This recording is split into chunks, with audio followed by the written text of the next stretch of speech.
Good evening and welcome to the second joint program between P Gurus and Ghana Shot.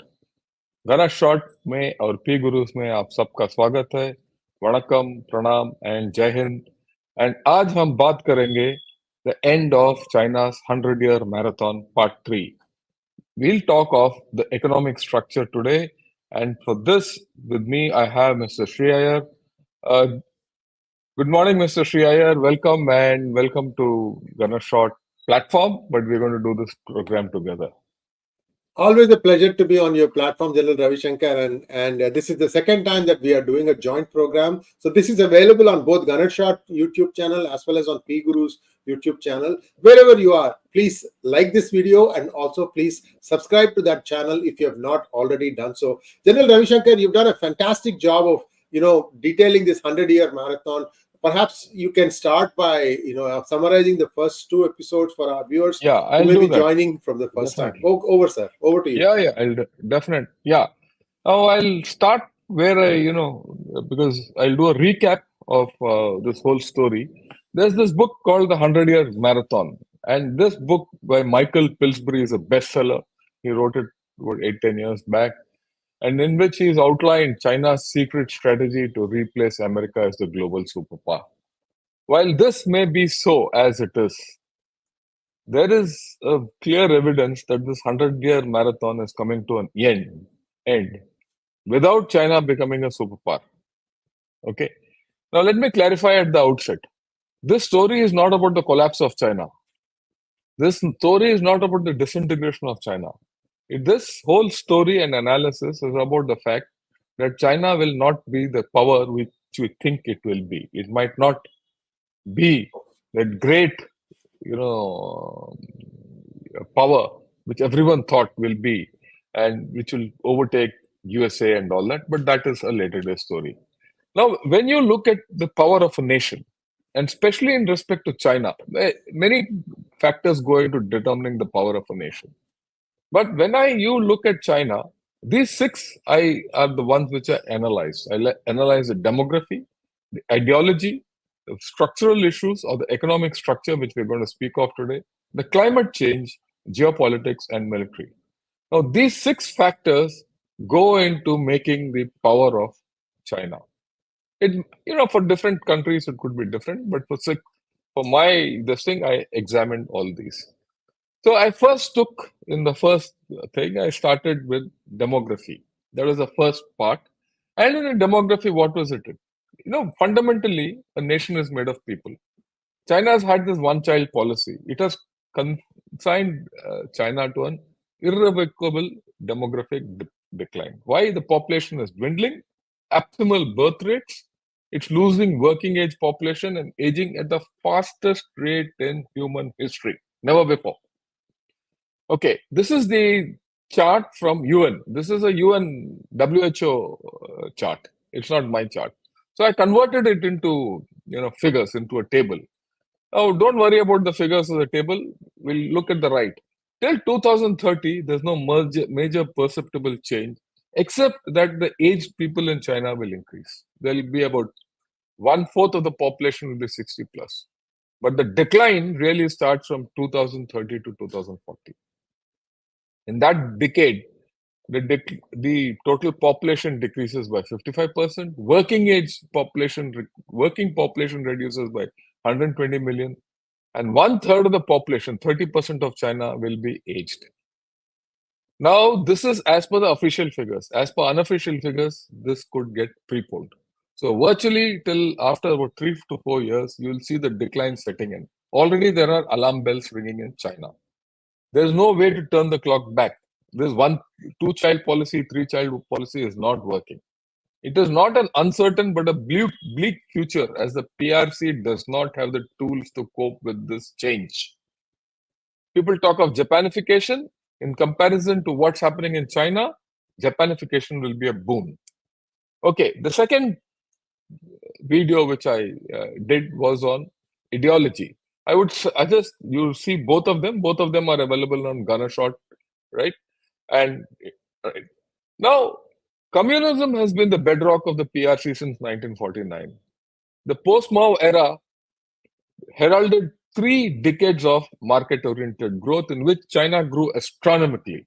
But around 2010, there was a fear that CCP was losing control. Democracy, all that was coming in. That was when Xi Jinping was charged by party elders to restore the primacy of the party. What did Xi Jinping do? He resorted to state control and totalitarian power. China is now under the absolute control of CCP. No reforms. Purges are on, galore. All this I've covered in the video on ideology. Xi Jinping has eradicated all centers of power. Any competing center of power, he's finished off. Today in China, political power trumps economy completely. And there's an increasing importance of security laws, which started way back in October 22 with the 20th Party Congress. Now, if you look at it, which I'll show you later, consolidation of power will continue irrespective of the economic outcomes. Yesterday also, in a speech, in a meeting, he's hinted at this absolutely in no uncertain terms. When I say he, Xi Jinping. Now, you look at it holistically. Communism is the antithesis of capitalism. There is no case in history where a communist system of government has succeeded economically. Even in our own country, look at Bengal, look at Tripura, look at Kerala. Economically, they're not a success. And you look at the USSR, which broke up. You look at Venezuela. You look at Cuba. There are a number of things. And additionally, till Xi Jinping remains in power, this will not change. The indications very firmly for the past 10 years, ever since Xi Jinping has taken over power, is that the leadership is willing to sacrifice economic growth for the sake of ideology. That is the bottom line. Okay. Now, with this as a background, I'll talk of the economic structure. Now, what you need to understand. Yeah, please go ahead. So before we jump into chapter 3, I had a couple of observations on the parts 1 and 2, General Ravishankar. Yeah. We saw within a period of 6 to 8 months, a lot of the top leadership pass away.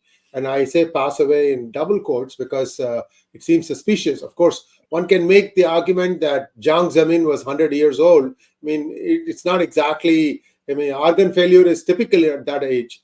And then we saw the unfortunate demise of Li Keqiang. Li Keqiang was the one person who was sort of like, he knew economics, he knew how to steer the country, if in case he became the general secretary, which was what Hu Jintao wanted. That's all the, palace intrigues. And we all saw how Hu Jintao was unceremoniously marched out of the Congress, this the plenum, whatever they call it. Plenum or whatever. Plenum. So, yeah. So, General Ravishankar, do you think? See, Elmer, my good friend, has said that he doesn't think that Li Keqiang actually got pumped off. That he actually died of natural causes. That in October they can have temperature changes. He gave me a very convincing explanation. I don't know your thoughts on whether Li Keqiang was eased out of the way because Xi Jinping may be cocking a snook at US, saying that you guys are trying to cause a coup. Because remember the rocket force, the defense minister, all these people are all together. They all come from the same rocket force. So do you think this was something like a throwing the gauntlet and say, now I'm eliminating everybody else? What are you going to do? Sir, over to you. Well, possible. He's just consolidating power and it's possible, right? It's highly possible. Whether it's feasible or not, he's consigned China to a future which is bleak. That's the point. Yes. The major point is that which we have to understand. It only contributes to what I'm trying to put across, right? So we'll take this thing across and we'll see the economic structure, which is the issue which we're going to talk of today. Okay, now. Those of you who are new and those of you who are watching through the Pre-Gurus broadcast, please subscribe to Ganashot if you're interested in China. Right? I know Pre-Gurus won't be able to cover China the way I'm covering and from a completely Indian perspective. Right? Yeah. And for example, day after tomorrow, I'm going to do a program on superpowers, past, present, and future. And down the line, fifth, sixth, I'm going to do on a program on will China attack Taiwan, based on inputs from within China and of course outside comparison. And you see, there's a mirror image of both. It's very interesting. So what I would suggest is subscribe. You will find a lot of value in this channel. Okay. The first thing is, sometime last year, Japan Center of Economic Research came out with these three sets of graphs. This is a forecast by thing that you see the rightmost graph, which says the Chinese economy will never overtake the US economy. It's only going parallel. The actuality might be worse. It was earlier estimated that by 2030, the Chinese economy will overtake the US economy. But the Japanese, who I feel are very balanced in the way they are looking at things, have now forecast, and many have followed this uh, later. Now, this article by Adam Posen came out sometime in August in Foreign Affairs, called The End of China's Economic Miracle. Now, this again was echoed by a lot of people. It was also echoed by Paul Krugman, who writes in New York Times, who's an economics professor and a Nobel laureate, plus Michael Pettis, who teaches in Tsinghua University and who's, So all these people spoke of this, but I picked this article out because but 1 month back, not even 1 month back, but 15 days back, Adam Posen gave out an interview talk in Asia Society, and that video is online on YouTube. All of you can go and spoke of it.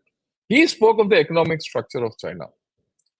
He said China has finished off with the low hanging fruit of urbanization. Urbanization means a lot of people, labor came to the city and built the economy. That has peaked. There's no more people from the city to come, from the rural area to come to the city and, take the economy forward. Now, he also speaks of the imbalance in the Chinese economic structure. He speaks of the demographic factor, which is actually connected with the economic structure. That is why, if to get the full hang of this, you have to go back to the demographic part one, then do the ideology, and then come here. You will get a very clear view of what's happening in China. Dwindling population. It's very simple. If there are 10 people in a house, the household income is more. If there are only 2 people in a house, the household income is less, and that's GDP. As simple as that. And the ideological factor of a state-controlled economy has limits the growth of the Chinese economy, and it warps the Chinese economic structure.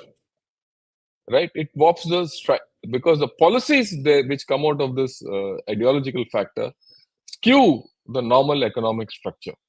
Then there's an important thing of the COVID policy effect. Their COVID policy effect, what was it? They said they had low-tech vaccines. Because of low-tech vaccines, they had to go into isolation and they broke up the manufacturing system. And because of their ideology, they did not allow import of good vaccines from outside. Ideology. As a result, their people started looking at alternate sources of supply, and the supply chains are now rolling out otherwise. Resultantly, the manufacturing sector within China has broken up.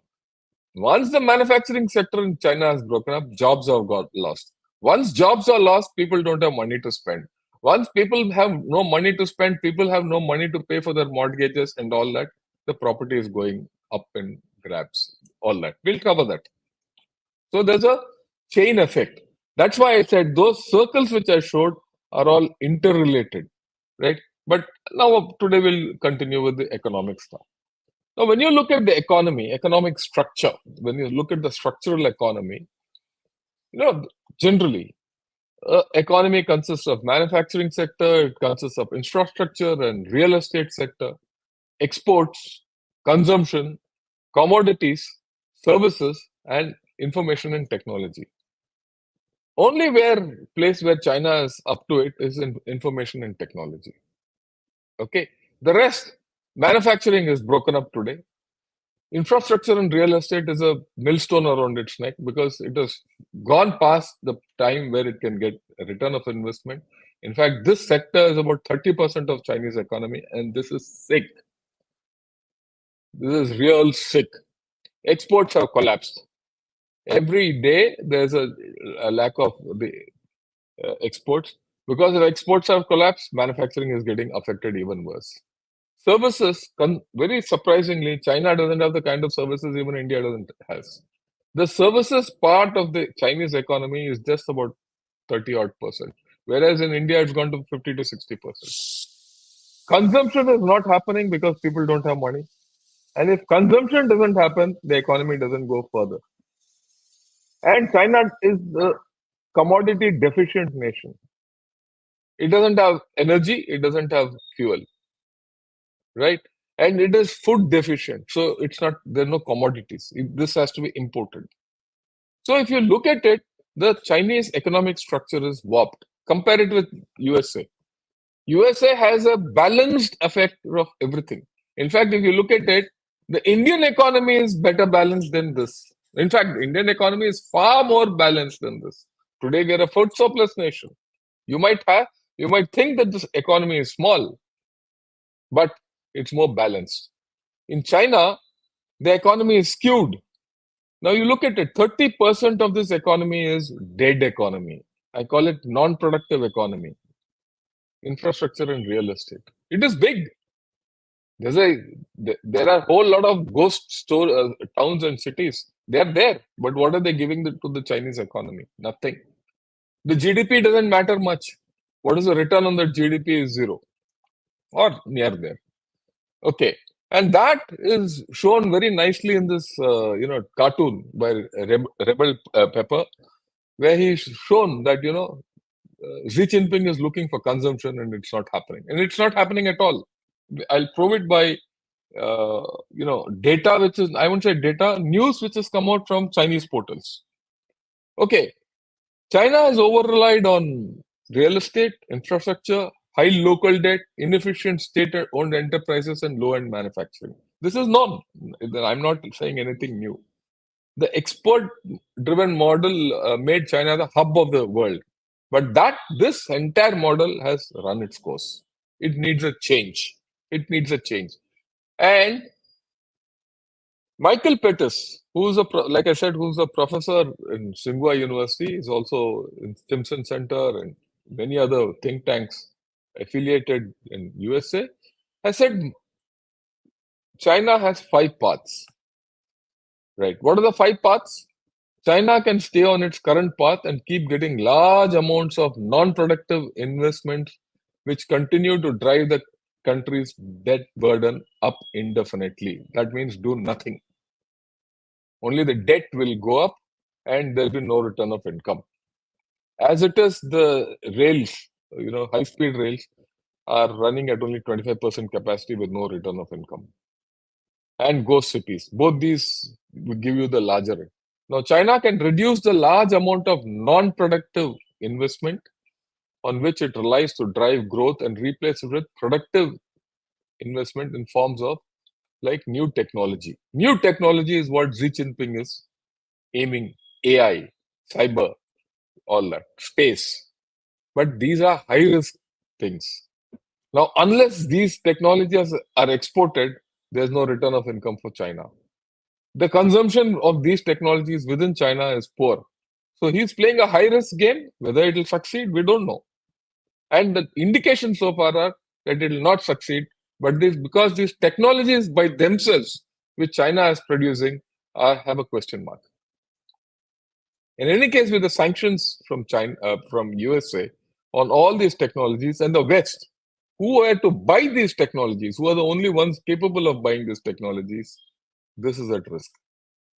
Now, China can reduce the large amount of non-productive investment on which it relies to drive growth and replace it with rising consumption. It cannot. How can it, like I said, people don't have jobs. If a chap doesn't have job, how will he consume? He can consume dal, roti, chawal, that's about all. But the kind of consumption they're looking at is buying high-end cars, buying flats, buying, expensive stuff, investing in shares and all that. That's not going to happen. So China can reduce the large amount of non-productive investment on which it relies to drive growth and replace it with a growing trade surplus by manufacturing. They have done it by manufacturing, BRI, and diplomacy. That's not happening. And with Ukraine war, and with Ukraine war, irrespective of what we talk of the Russia-China cooperation and all that, the Russian economy can't absorb the Chinese produce. With the Middle East now going up in flames, and if there is a wider war in West Asia, that market also will go. And that BRI goes under risk. In any case, BRI doesn't give return of investment. So the diplomacy which Xi Jinping spoke of, Iran, Saudi Arabia, rapprochement and all that is at risk today. And it will not feed back. But China is trying all three and absolutely failing at this point of time.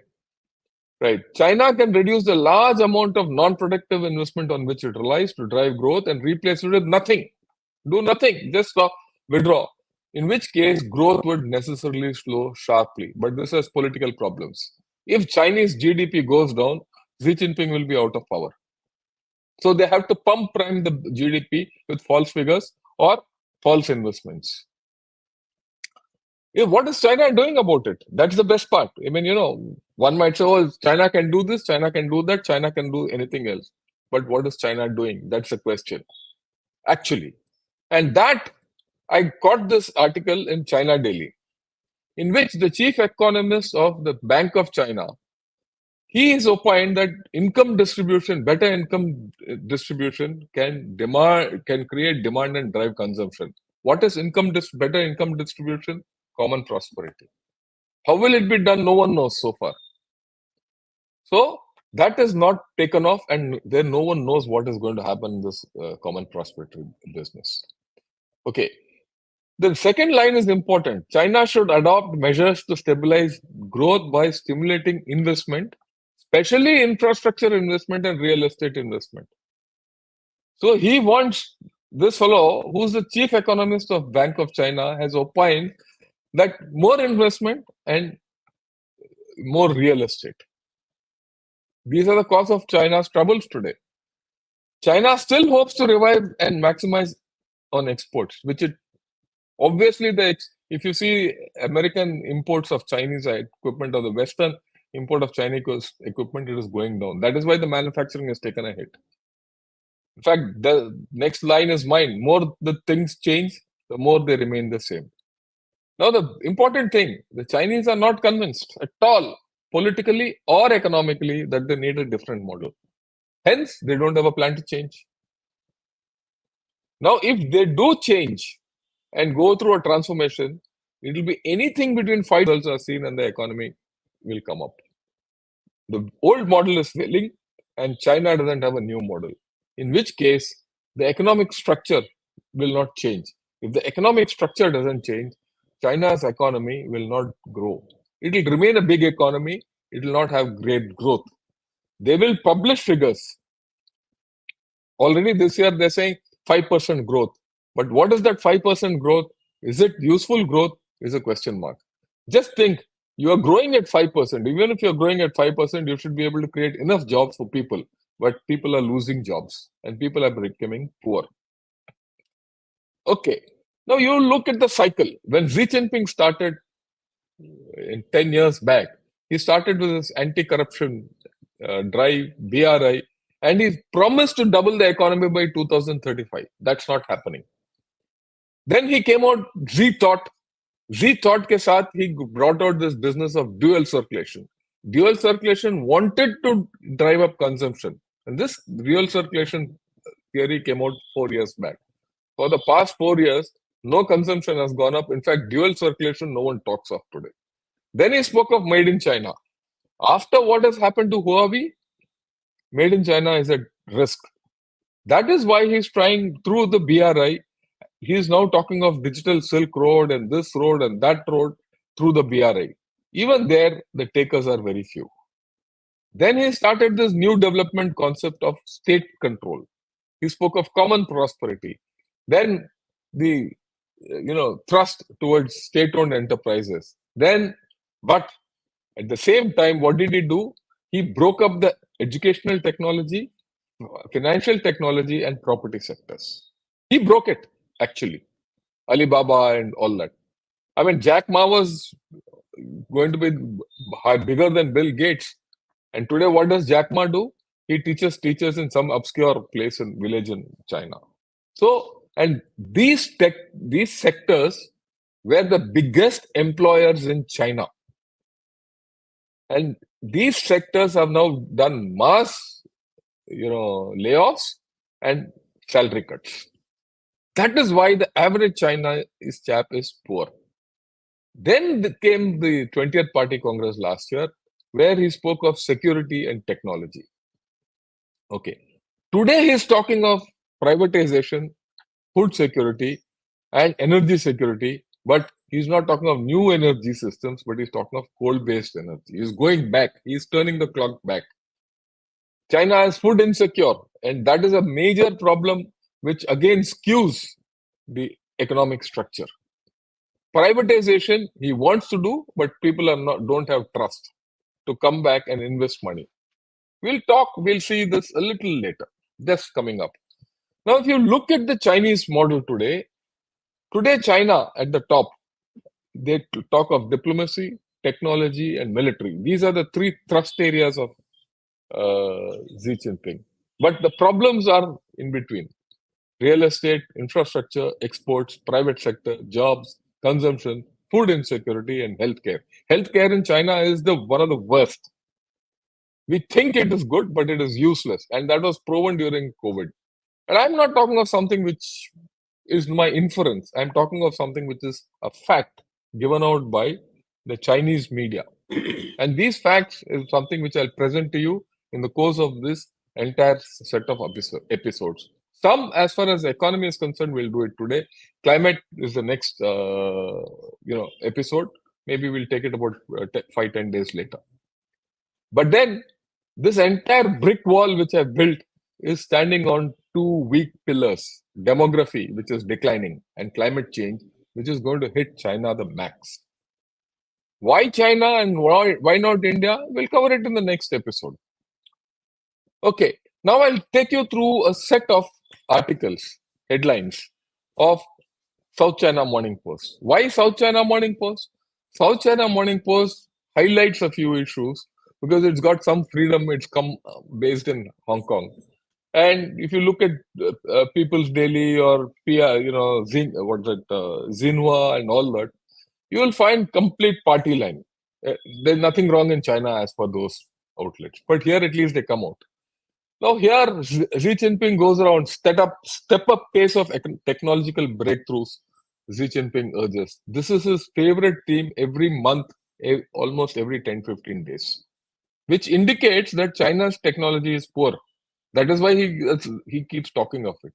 Then he talks of, he's these days talking of appeals to decade-old mantra of reform and opening up as economy slows and foreign investors ponder leaving. The foreign investors are stuck, especially Germany. The European investors are stuck. So are a lot of American investors. They're all trying to get out of the Chinese system. But it's not going to be easy. Then, of course, they've invested in this. Why is this headline? Can China's high-speed railways get its economy back on track? It can't. But they're still going ahead with it. It's absolutely counterintuitive to what is required to be done. Okay. Then, of course, the real estate debt crisis prompts IMF warning of widening economic damage.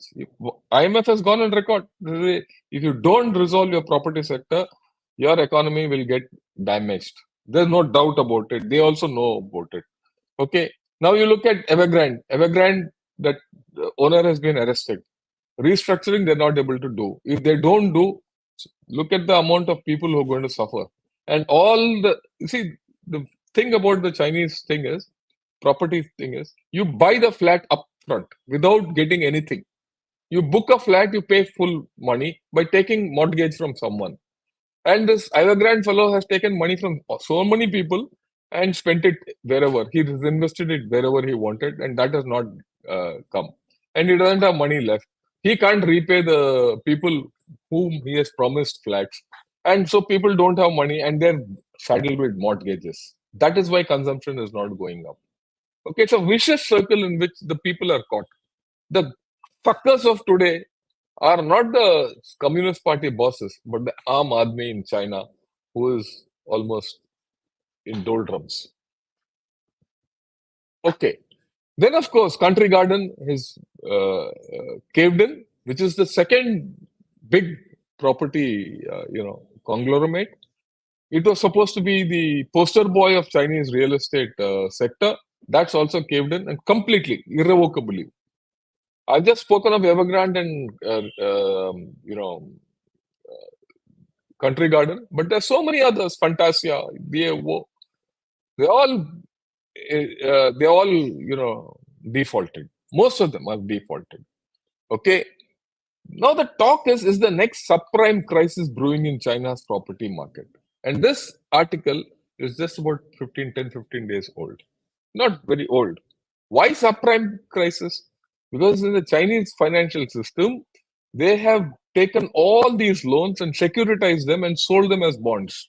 Who has bought them? Of course, a large number of people outside China have bought them because it's a roller coaster. Same thing which happened to JP Morgan and all that which happened in 2008. But a lot of people have bought these bonds who are normal Chinese citizens. So they're holding useless bonds. Whether subprime crisis happens in China or not is irrelevant. The arm Chinese man on ground is going to lose. He's got a mortgage and he's got useless bonds. How will he buy a fridge or a car or another flat? And if even he wants to buy a flat, who will give it to him? These are the big questions which, the seamy underside of China is now coming out. That is the weak structure. And like I said, people make the economy. If people are not there, there is no economy. And that population is dwindling and they're getting poorer. The average China man today is getting poorer. Okay. Look at this. Today, recruiters also have a problem in China because they don't have jobs. There's a lack of confidence in companies and job seekers. Everyone, all around, there's a gloom. Again, all this is not something which I'm saying. I've just taken about 15-20. You go to South China Morning Post, take 1 month's collection on a particular topic, and you'll see the kind of gloom which is there in South China Morning Post. 3 years back, you take the headlines of South China Morning Post, you will see everything was rosy. China was to be the next superpower. But today, it's hardly that. No one talks of China as a superpower there. Okay. Then there's an issue of migrant labor. There are about 6 million plus people, or I don't know how many, it might be more, migrant labor who are in China, who, though they reside in the cities, are not part of the cities, they are in the rural guys. And these people are having severe problems of underemployment. They can't go back to the rural areas, they can't stay in the cities. Right? They're worse off. So this might lead to a social instability in China. And if that happens, then the economic structure revival is very difficult. I mean, that's the point. Ultimately, the whole idea is to look at the economic structure today. Okay. There's yet another phenomenon which is happening. Why is the economic structure, skewed? Because the economic structure is skewed, Chinese investors are scrambling to sell overseas properties. It's in the economic conditions are shaky. You see this picture where the yuan has got wings and is flying away. And this is from Nikkei Asia, where it says net outflow of funds from China hits a 7-year high in September. People are withdrawing money from China, left, right, and center. Okay, it will not collapse. Let me again reiterate, it will not collapse. But it will not be a great economy either. Then, of course, their own analysts, if you go into this article, it is all Chinese economists who say the economic risks will intensify in 2024. In fact, today it's better days as Chinese economy is tapering off. Hereafter, property market, local government debts are huge. Every local government is in debt today, which they can't repay. And the central government, for some reason, is not coming to their aid. So, in the Chinese economic system, in the financial system, debt is taking money from one head to putting into the other. China can do it, but there are costs for that, which China is not prepared to undertake. Okay, then of course, this is something from the International Monetary Fund. China's household debt creeps upward, approaching warning line of International Monetary Fund. They say 65% is the debt line, warning line. China is at about 62%. 62% of Chinese households are in debt. And without jobs, they can't repay the debt. And if they are in debt, how much debt can China write off? And if they are in debt and they don't have jobs, how will they consume? You see the vicious circle which I'm saying. And I'm not talking of, I'm inferring everything from what has come out from their sources, not my sources or international sources. Okay, this is something else. This is Adam Posen's, article, in which he says the household savings in China is high. It's the highest when you look at in every other country. It's a red line which has gone up. Why are they saving? Because the future is uncertain. Naturally, you will also save if tomorrow your economy is crashing. If you don't have a job, and you don't know, especially NRIs who are living in USA will understand if they have to. I'm sure no NRI who's under a change of job will go in to buy a house or buy a new car. He will say, "Yeah, till I get a job and my economy is satisfactory, I will not do. Till then, I'll save." Same thing is happening in China. Okay, right. And then, of course, Nikkei Asia, this is very fine. I mean, this article came about last week only.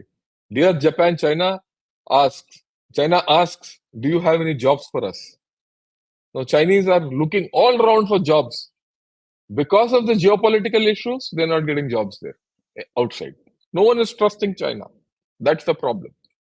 Okay, this is day before yesterday's article. China's debt-saddled regions owe far more than they can pay back without Beijing's help. Right? There are certain regions within China which have constructed so much infrastructure by taking debt, they can never repay it back, and that infrastructure is never going to give return on investment. And Beijing is not able to bail them out. And these are the poor provinces of China. These are the Bihars of China. Okay, this is yesterday's article. China's manufacturing and activity contracts in October, underlining economic uncertainty. The next line is important. China's manufacturing purchasing index fell to 49.5, down from 50.2. If the manufacturing index is below 50, it is contraction, deflation. That's the thing. It has come down from 50.02, which is just above, down. So manufacturing is contracting. This is not my data. This is international data which China has published from Chinese sources. Okay. Now, they are also talking of it's time to trim the bloated state sector because everything is going into the inefficient state sector. These are all problems which China has. These are all indications that their economy is completely skewed. Okay. The Pathfinder, which is an international organization, they say economic malaise boils down to a failure of reform. Failure of reform is going to be endemic because Xi Jinping is not going to reform the system. That's the fundamental. Okay. Look at this. There is a new party organ which has been established 10 days back. What does it do? New party finance organ gets to work while concerns over stability loom. So there's a completely set of party apparatchiks who are going to control the economy. They've messed up the economy so far, they're only going to do further. Because they have to follow Xi Jinping's line, and Xi Jinping wants state control. He doesn't want privatization. He talks privatization but looks at state control. Okay? This is again end of September. right? Beijing keeps focus on security, corruption, and worst case scenarios. This is what Xi Jinping's mantra is. If you keep focus on security and corruption, which Shreyaji also spoke of sacking of the foreign minister, sacking of the defense minister, sacking of generals, they've sacked a whole lot. If you go into the previous episode on ideology, I said how many people they've sacked in the banking sector, how many party people they've sacked. They've even put a party, a regional party head, uh, given him death sentence. There's a huge thing going on in China, and it has been going on for the past 10 months. It is now increased. Okay. Now, this is my way of looking at this. It was widely believed that the Chinese were winning the war on global dominance without fighting, as per Sun Tzu. In my opinion, these days the beleaguered Chinese are losing the war without fighting. They don't have to fight, they're losing it on their own. In my way of looking at it, the best person to continue to rule China is Xi Jinping. He'll ensure Indian victory. The Chinese model resembles the Soviet one, which collapsed overnight without a trace. Now I'm making a big statement. Okay, what is the Soviet model? It is this, what I put out. Corruption, communist opacity hid hollowness, corruption, loss of faith in communist ideology, dismal standards of living, elite infighting, rigid USSR system which could not reform. Gorbachev wanted reform but could not reset the Stalinist model back to Leninist principles. Personalized politics which stunted institutions. Inefficient government owned factories could not produce what the people wanted, and what the people wanted was not produced. Supply simply did not match demand. Soviet Union could not service its debt, and it is an over-militarized economy. All these factors, if you see, at least 50 to 60% today apply to China. Right? So this is where I finish today's economic structure. Shreyaji will have a few questions from you. You can ask me, and then I'll take questions from others. Yes, sir. This window dressing of their economy has been done in many ways and for many years. My question to you, General Ravi Shankar, they were doing it in plain sight. For example, this is laughable when I say this, but it is true. China used to print 4 copies of every note they printed. There's a 100 yuan bill with a certain serial number. You could find 4 of those bills, exact same replicas. Yeah, So possible. if you no, we actually have a picture somewhere in our archives. We have shown this many times. This is from a person who was on a work visit to Shanghai. He goes to an ATM and he withdraws 500 yuan, 500 yuan bills. 4 of those come out with the same serial number, and he's scared. He thought there was a mistake. He goes to bank after bank, and they don't want to do anything with it. We don't know. We are not set up to do anything. So these kinds of things, and so he had to bring it back to India. That's how he had those bills. So the point I'm trying to make, General Ravi Shankar, is this was something that was known to the West. How is it that they allowed China to ping or they put their yuan exchange rate, peg it at between 6.5 to 7, more or less, right? So essentially, when you make 4 copies of your currency, that means it's essentially 26 to 28 yuans per dollar. But the Yeah. West allowed them to keep it this way. Why do you think they did that? It suited the West. That's all. It suited the West to not look at things because, see, at the end of the day, the West was making money. Take the case of Apple. Apple, iPhone. Yeah, yeah, The iPhone is, made in China, right? Uh, you buy an iPhone, say, for about $1,000. The actual cost, everything of that iPhone, which China comes out of China, is just about 200 odd dollars. I might be off on my figures, but that's where it is. 200, $250. The profit to China was on the $250. Apple made profit on the $750 for wherever it is, right? Which is the difference between the selling price and the manufacturing price. So it was convenient. And this thing you can, apply to any other uh, item. So it was being made cheaply there. China was getting its cut. But the American system was, and the Western system was getting far more money till the time the Chinese started undercutting that through IPR theft, etc., to manufacture their own technology. That is where the problem started. And now, of course, it's out in the open. So that's how it is. As simple as that. And that is why, without the buying power of the West, the Chinese economy can't survive. It will survive the way it is. I mean, but it will not grow. Yeah. So many say in the US-China relations, the nuclear option is for United States to take the Hong Kong dollar off of the peg. See, most of the business still Yeah, from I the West. understand. Yeah. But again, US is hesitant to do that. Why do you think that is happening? You say, look, that will destabilize all financial markets. Slowly, they'll pull the plug out. And that started already, actually. Actually speaking, if you see the Chinese yuan has been going down, the Chinese shares have been, collapsing. They're trading very low. So that's slowly happening. As slowly people have started disinvestment. In any case, where you're committed, there you cannot pull out. New investment is not going into China. The new investment into China is all hot money. It could be own Chinese money going back, if at all. But there's a whole lot of Chinese money which is going out. That's how Well, it is. last observation, sir, not a question. Many states in the United States, like for example, Republican-run states, have made it illegal for China to acquire land in United States. This is a way to kind of poison pill, if you will, sir. But the democratic places are still open to it. For example, California. If I look around in Yeah, Bay Area, allows. Yeah, a it's lot of people are coming there to buy yeah, flats there. all over the place. And Trump tried to stop it to some extent. Again, now Trump is no longer in business, and Biden administration doesn't seem to want to do anything about it.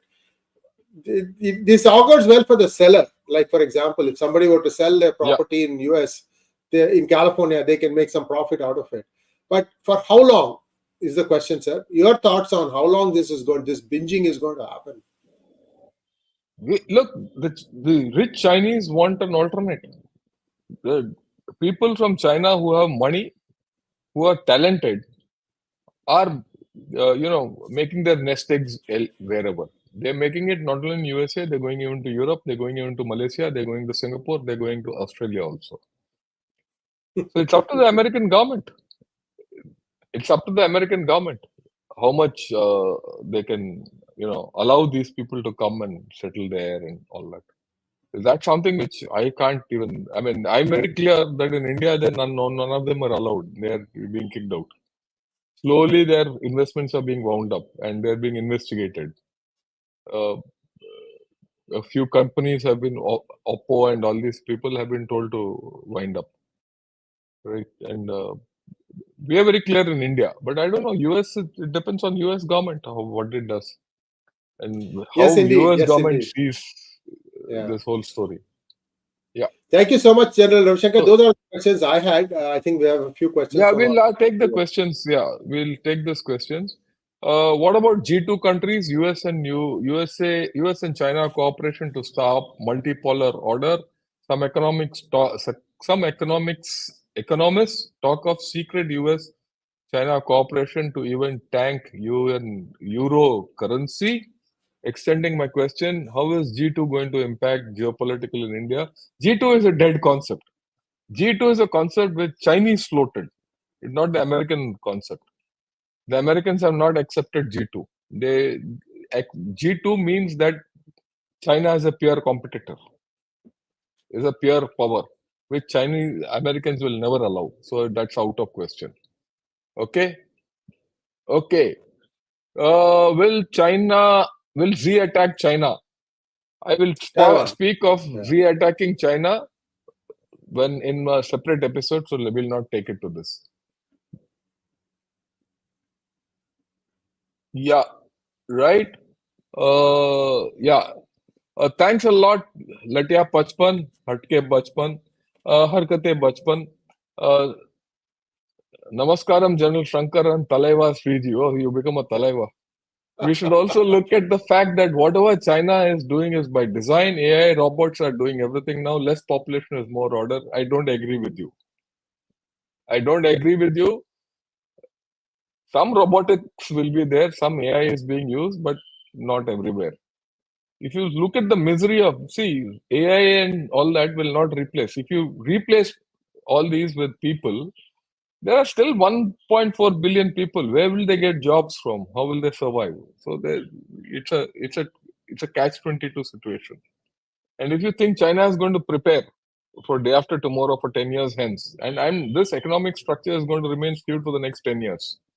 And you have to look at it that you can't change. You can't change. The Communist Party is not so good. If the Communist Party was so good, they should have reversed the demographic decline 10 years back. 10 years back, the World Bank told them this, you're going to get into a problem. And this is in a beautiful study by a joint study by World Bank and the State Council of China. This study was done, dusted, and given to Xi Jinping when he came to power. They couldn't do it then. How will they do it now? Okay, now let me say, does India have military bases in Bhutan? If not, yeah, no, we have a military establishment, Indian military training team in Bhutan. Over and above that, we send uh, one infantry battalion group to Bhutan for 6 months in a year when the passes are open. So we already have something. So don't worry. Okay, I think most analysts are ignoring path-breaking technologies of CRISPR, artificial womb, robotics, etc., that will help China and USA bounce back. Why ignore them? I'm not ignoring them. For one moment, I'm not ignoring them. Okay. But the overall, with all this you put together, their economic structure is going to be weak. As simple as that. I mean, that's the basic. It is going to remain skewed. Big economies don't change so fast. They've gone on a path for the past 15 years. What will they do with all those ghost cities which have come up? What will they do with all those high-speed rails which are there, which are not going to go away, not going giving more than 25% return on investment? What will they do with all the kindergarten schools which are closing down? What will they do with all the BRI sick entities? Look at Hambantota port. For the next 100 years, they've got it. But there's no trade in Hambantota port. And that Matala airport, which is next to it, also doesn't give anything. So BRI doesn't give you ROI. Your high-speed relays don't give you ROI. How will AI give you ROI? And who will buy out of that AI?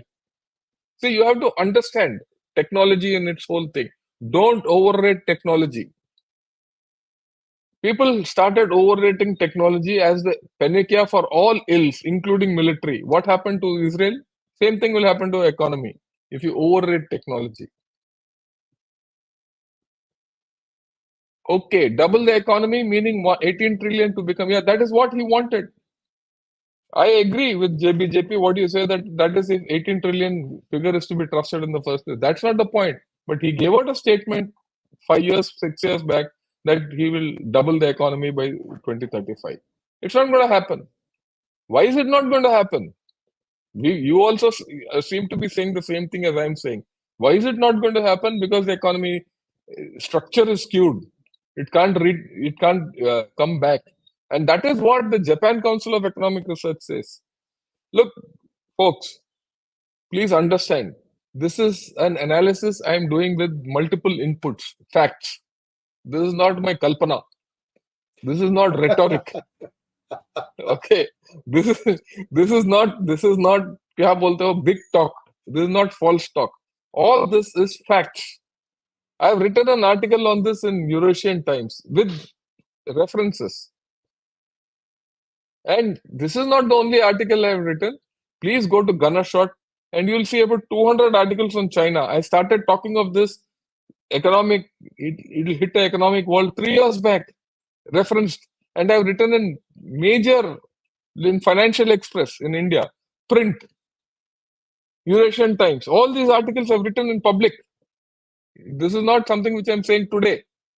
This is not a revelation of God which I'm saying today. And my sources are Chinese. The base sources are Chinese. Okay. So why not believing what the Chinese are talking of themselves? That fellow is worried that he's got a problem. You say, no, you don't have a problem. You are still a superpower. Can we be bigger fools than that? You just believe China is a superpower. That's the point I'm trying to bring about. Believe that that country is going down. Believe that China is no more a superpower. In fact, if you look at it, India is a bigger role to play in future. On that, I'll talk about some other day. I'll see why India is rising and why India's rise cannot be stopped. 3RG will do this one of these days. Yes, sir. Absolutely. Looking forward. Uh, yeah, yeah, a lot of comments. Okay, why is PLA amassing Raja Mukherjee? Wait for the military component of this story. I'll talk about this. Uh, okay. General Sir and P Guru Sir, please explain in detail $53 trillion Chinese debt figure given by Sumit Peer. I don't know what Sumit Peer did and where did he get this $53 trillion debt. I really don't know, so I will not like to comment on it. Now, sir, Sumit comes on our channel, and we will That's analyze okay. in more detail. Yeah, we'll give you the No, data. you are, because I have not heard of this. So Right. this is an unsubstantiated fact. I will not comment on it, and in fact, I doubt it also. Okay. So USA and China economic ties has deep interdependence, and US election coming soon. Will China take risk dealing to Chinese economy now? Look, the European economy and the Chinese economy and the US economy are deeply interlinked. There's no doubt. They can't delink. They can't, you know. So what are they doing? They're talking of de-risking. What is part of de-risking? De-risking is no more fresh investments. And where investments have run their course, finish it off, terminate broadly, and realign supply chains. That is happening. They can't de-link. They're too intertwined. As of now, there are talks going on between US and China to continue trading, to revive trading. Why they want to revive trading? Because today, at this point of time, both can't survive without the other. I'm talking of survive. They've come to that stage where they have to survive. 3 months back, the Chinese were not prepared to talk to the Americans. Today, they're talking to the Americans. Why are they talking? Because they've come to the wrong bottom. They've gone to the extent of inviting the the US military for their own. There is some military dialogue happening in China. They said, please come and talk. 3 months back, they refused to speak to Lloyd Austin. So there is a step down by China. Those of you who don't understand geopolitics, if you look at the figures, you look at the thing holistically, you will see that China is slowly coming down. And it is at risk in West Asia. This Israel-Hamas war is put at great risk. If it doesn't get energy from there tomorrow, end of story. The China model will completely collapse overnight. And there is a problem. And no one is listening to China there. Because the kingpin there is USA. USA has got its foot in Qatar. It has taken one aircraft carrier there, Dwight Eisenhower, and it is going to control that entire Middle East and end of Chinese influence there. So you have to understand these things in the larger context. Okay, can China, with all its miseries, push bankrupt Park into a tussle? No, all this is our imagination. Nothing will happen. Okay, great presentation and given on China by General. As always, no, it's also by thanks to PIRG also. Right. The rest. Okay, Anand. Do the Chinese have the expertise after decades of American investment in the high-tech sector to innovate and supply electronic products to global markets and to their own military sector? A very balanced question. First and foremost, they probably have the capability, they've developed the capability to innovate and supply electronic products. But who'll buy them? The West doesn't want to buy them. The West is actively ensuring that they do their own shoring. That is why the ISET comes into play. ISET comes into play. What is ISET? ISET is Initiative for Critical and Emerging Technologies between India and USA transfer. Okay, which happened when Modi ji went and met President Biden 3 months back. That state visit, during the state visit, yeah. State visit, yeah, state ISET. If ISET kicks in, that means they want to get off China. Their own military sector, though they started, there's something which I will talk of when we speak whether China can attack Taiwan. I'll do it whenever I get the time to do it. They have suddenly realized all that high-tech stuff might not win the war, might not achieve their military aims. They've seen what has happened to Russia, what is happening to Israel. So what's the use of having all that high-tech stuff which doesn't work and without no experience? So that is why their economic structure will not right. Why I'm taking on this is because it is the sum total of all this makes Chinese comprehensive national power, and that is going down. It is not economic power alone. When you talk of China, you have to look at the Chinese comprehensive national power, and that, unfortunately, is shrinking. Or rather, fortunately for us, is shrinking. Okay. Ask Major. First and foremost, I'm not a major, I'm a lieutenant general. So, Ragul, understand when you're asking questions to army officers, know what your army is. Okay. Okay. You just don't use any prefix to any person. Okay. Whether China can use Pakistan as proxy, well, it is already using Pakistan as proxy. Yeah, isolated China or integrated China is more problematic. Both ways it is problematic. It will remain problematic to everyone till such time Xi Jinping is in power and they continue with this hardcore communism, that ideology. Till then, it will remain a problem for everyone. Okay, Sai Kiran. Isn't American power greatly weakened because of Ukraine crisis and Israel-Gaza conflict? Isn't China? No, I don't think so. I don't think. In fact, if you see, because of the Ukraine crisis, American economy has revived. The opposite has happened. So, I mean, you have to understand the larger picture, right? Gaza conflict will affect everyone. If the oil prices increase, there's an oil shock, everyone's economy will go down. But US economy will not go down because US is a net exporter of energy. Please understand, relatively, US exports energy. China imports 80% of its energy. So who's going to stand? Who's going to gain? So you have to understand this in larger context.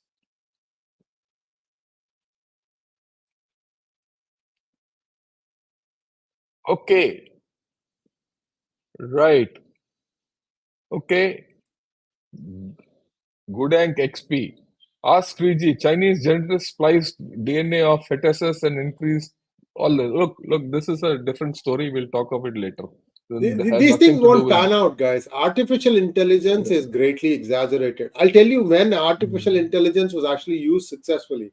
When Google was starting out, Google was not the first search engine. It was not even the seventh or eighth search engine. But what Google figured out correctly was whenever you say something, like for example, the word box could be many things. But Google knew which box you were referring to based on your history of searching for a certain thing. So what they used to say was, you can have there'll be a search box and they'll have something called I am feeling lucky. If you click that, you got a more nuanced answer as to what it was that you are searching for. That was the application of artificial intelligence by Google for its own search engine. That part is done very well. Yeah. But Chat GPT, all these things, right? They'll say, okay, I can write an essay for you on Pakistan. I tried a couple of times. I used Bard, which is Google's. I used Chat GPT. You know what? After two iterations, people immediately know that this is what this guy didn't write it himself. He got it from Chat GPT. Because if you ask that question, you are going to get the same answer. So that originality, that using the right word, the right sentence in the right form, That's what gets the point across. That's what writing is all about. So those things are all lost. And Yeah, I supposing agree you with have you a, completely. yeah, if you have one bad component and you have a robotized manufacturing line, when are you going to find out that you have a bad component? When it hits the customer? When everything starts coming back? See, this is extreme thinking. It's not possible, guys. Many things you need a human touch. Yeah. Okay, the last question. The Mauryan ruled over the Han heartland and ancient China. I believe over the centuries, Chinese have messed it up. Look, we'll talk about this when we, day after tomorrow, when I talk about superpowers, past, present, and future. Right? We'll talk about all this heartland business and all that. There. So wait till then. I finished with all the questions. Yeah. Okay, last question. Lieutenant General P.R. Shankar, sir, how do you delete communism in USA, China, Bharat completely? You can't. We are democracies. People are free to choose what they want. Okay. You have any views on this? No, sir, you're absolutely right, sir. Freedom of speech is absolute. But the thing is, there are some limits. You cannot, like for example, I'm seeing this nonsense happening in campuses across US, where people are blindly supporting Palestine and saying that basically what they're saying is what Hamas did to Israel was right. You can't condone Yeah. an act of terror like that. This is Yeah, where no, freedom they're of not. speech That's out is. of question. Yeah, it's just not Has to be. there. Yeah. Yeah. Okay, let me take this last question. It's not only China's economy is shrinking, it's whole world economy. Aren't we being too biased when we consider China's failure? Look, Hiteshwar, let me put it there. Our economy is not shrinking. Our economy is booming. Okay, I'm in this entire analysis is not from the world point of view. This is from Indian point of view. China is my adversary. Okay, we are locked in a problem with China. So I have to view it from my point of view, first and foremost. Second, the fact is that you cannot, I'm not talking of economy in one sense. I'm talking of the skewed economic structure of China. That indicates, your question indicates to me you're not understood. You're not understood what I have put across. What I'm trying to say, and this is my thing, that the economic structure of China is skewed. That economic structure of China limits Chinese growth. Economy will remain big, but it is not growing. That's what the first slide I showed you, that the Chinese economy will never overtake the US economy. And beyond 2030, the fall will be steep because they're not people. At the end of the day, AI doesn't make economy. Okay. Quantum doesn't make economy. Quantum and all is tomorrow's technology. It's started on, it's only still in very experimental stages. So be clear. When you look at China, if you look at only one angle, then you are misled. And that is what China has done for the past 40 years. It has forced you to look at from one angle only. But when you look at it from all directions, when you look at it from a multipolar view, you find that the Chinese whole pie is shrinking. Okay, that is the point. Okay, I think we have finished. Any views of yours, Shriji? Otherwise, we can wrap up. No, General Ravishankar, I think you've very succinctly put it. And there's much food for thought, guys. I would encourage you to go back and watch this thing a few times. General Ravishankar has packed a lot of information here. In fact, I'm going to do it myself too. Why I say these things is you see, he's picked it up from 360 degrees, from various viewpoints looking at China, from Japan, from US, from internal Chinese data. I have a little bit of insights into what is happening in China also, and I'm seeing that I have not, I've not been aware of 90% of what has been told in this presentation. So, for anyone who wants to get real knowledge about what is China, I would highly encourage you to go back to episode of this series, 1 and 2, 3 now, and then we will most likely cover 4, 5, and 6 together. So that way, you Yeah, guys yeah, have we'll do a it. full, yeah, we'll have a full understanding of what is going on. So, thank you once again, General Ravishankar, for being so generous to offer your channel to be No, no, there's no broadcast also problem. on our channel. Yeah. Let me take this. Yeah. City of Joy. General Ravi Shankar is not all aware of our government incapability. My dear friend, City of Joy, you are living in dream world because for 40 years I was part of the government. I have not, okay. And I was a Director General of the Indian Artillery. So I know exactly what our government capability or incapability is. And if you don't have trust in your own government, okay, then I don't know, if you are a bot, it's a different story. Then you shouldn't be asking such questions. You should be going and sitting in somewhere, ek patila rakh ke baith jao. Because I don't like anyone talking ill of my government, especially when it is doing well for the nation. Okay, we have a very good Prime Minister who's doing his heart out for the nation, and the kind of progress this nation has gone through. You don't know. I don't know your age also. If you are old and you have not seen the change in India, then you're an old fool. If you are young, there's a lot to learn about India which you don't know. Learn about India before you talk like this. Okay? I mean, I get angry when someone talks ill of India without knowing. Right. I think we'll close it, Sriji. Yes, sir. Yes, sir. Sorry, I was a little emotional because it concerns my country. As simple as that. No, sir. I completely understand, sir. I agree with you. Every time I come once every 3 months, but I see more growth. I'm stunned. Growth. I mean, there are so many things. Sir, one simple thing, let's take it away. For the longest time, viewers, I've been coming to India regularly from like 1995. That's when we started our India operations, and I used to more or less run the whole thing from US as well as from India. So, when in those days, General Ravi Shankar, I could take only one thing and see it through. By the end of the day, I'll get done with that. Today, I'm able to do 5 tasks in a day. 5 tasks in a day. And this despite a much higher congestion on the roads and many other Yeah. constraints. What you have to find out is where are the smooth points where you can get things done. That is the research that you need to do for yourself. If I use this particular workflow method, I'll get a lot of things done. Once you have figured out, India is now much, much more easier and faster to deal with. So this has been my Look, I discovery.